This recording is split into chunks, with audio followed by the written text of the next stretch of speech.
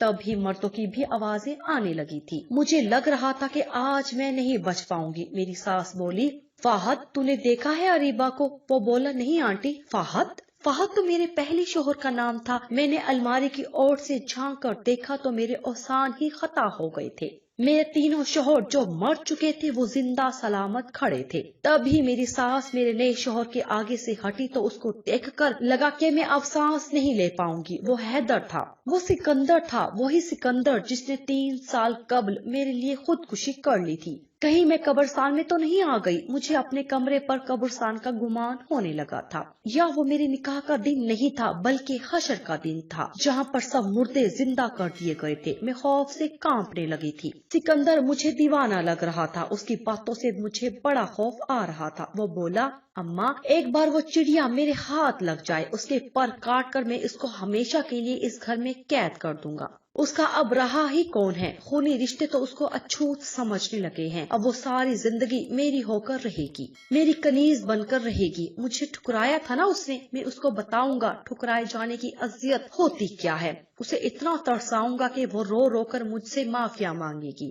اس وقت سکندر کا چہرہ اور زیادہ مکروہ ہو گیا تھا، اس کے وجود سے شیطانیت ٹپک رہی تھی۔ میں روتی جا رہی تھی اور کانپتی جا رہی تھی۔ پھر نہ جانے مجھ میں اتنی ہمت کیسے آ گئی، میں الماری کے پیچھے سے نکل کر ان کے سامنے آ گئی تھی۔ میرے چاروں شوہر ڈر گئے تھے، میں اب غصے سے دیوانی ہوئی جا رہی تھی۔ میں نے چلا کر کہا، یہ کیا مذاق ہے؟ تم لوگ خود کو مسلمان کہتے ہو، نکاح پر نکاح کیسے جائز ہو سکتا ہے بھلا؟ سکندر آگے بڑھا تو میں اس سے ڈر گئی۔ وہ خونخوار آنکھیں مجھ پر گاڑ کر بولا، تم مسلمان تھی جو مجھے صرف شکل و صورت کی بنا پر ٹھکرا کر چلی گئی تھی؟ تم نے قرآن میں نہیں پڑھا کیا کہ مسلمان دوسرے مسلمان کا تمسخر نہ اڑائے؟ میں نے تم کو حاصل کرنے کی ضد ٹھان لی تھی. تم کو حاصل کرنا بہت مشکل تھا. مجھے منصوبہ بندی بھی ذرا پیچیدہ ہی کرنی پڑی تھی. میں نے تم کو حاصل کرنے کی منصوبہ بندی میں اپنے ساتھ 3 دوستوں کو بھی شامل کر لیا تھا اور ایک مولوی کو بھی. میں تو اپنی ماں کا اکلوتا بیٹا ہوں نا. وہ تو میری خاطر آسمان سے تارے بھی توڑ کر لا سکتی ہے. میرا ساتھ دینا اس کے لیے مشکل نہیں تھا. اماں نے میرے ہینڈسم سے دوست فہد کا رشتہ مانگا تو تمہارا رئیس باپ فوراً مان گیا. اب بھلا میری اماں میرا رشتہ لے کر جاتی تو تمہارا باپ مانتا؟ وہ بھی تمہاری طرح ہی مجھے دھتکار دیتا. میں نے مولوی کو بھاری معاوضہ دے کر نکاح کے بول غلط پڑھنے کو کہا جس سے تمہارا اور فہد کا نکاح باطل ہو جاتا. یعنی تم دونوں میاں بیوی تھے ہی نہیں. پھر اس نے مرنے کا ڈرامہ کیا. ڈاکٹر کو بھی بڑے پیسے دیے. تب جا کر اس نے جھوٹ بولا. تم جانتی ہو کیا میرے پاس اتنا پیسہ آیا کہاں سے تھا؟ تمہارے باپ نے ہی تمہاری شادی کے لیے اماں کو اتنا پیسہ دیا تھا کہ ہم جیسوں کی 7 نسلیں بھی بیٹھ کر کھا سکتی تھی. وہ مکرو ہنس کر بولا تھا. پھر دوبارہ بولا. اسی طرح 3 بار تمہارا جھوٹا نکاح پڑوا دیا گیا تھا. پھر یہ ہوا کہ چوتھی شادی پر تمہارا باپ مجھے دیکھ کر بھی تمہارا ہاتھ دینے سے انکار ہی نہ ہوا. الٹا وہ میرا مشکور ہو رہا تھا. اب میرا اور تمہارا پہلا نکاح ہوا ہے. تم میری بیوی ہو. میں آج کامیاب ہو گیا ہوں. میں نے اپنی ضد کو حاصل کر لیا ہے. ساری صورتحال میرے سامنے تھی. سکندر کا اصلی چہرہ بھی میرے سامنے تھا. دل میں یہی خیال اٹھ رہا تھا کہ کاش میں نے سکندر کو اتنی بری طرح نہ دھتکارا ہوتا. اسے پیار سے سمجھا دیا ہوتا. اللہ کی بنائی ہوئی صورت کا مجھے مذاق نہیں اڑانا چاہیے تھا. سکندر نے میری پوری زندگی تباہ کر دی تھی. میں سمجھ چکی تھی کہ اگر میں نے ذرا بھی اکڑ دکھائی تو سکندر میرے ساتھ بہت بری طرح پیش آئے گا. میں نے اس کے ساتھ ویسا ہی ڈرامہ کرنے کی ٹھانی جیسا اس نے میرے ساتھ کیا تھا.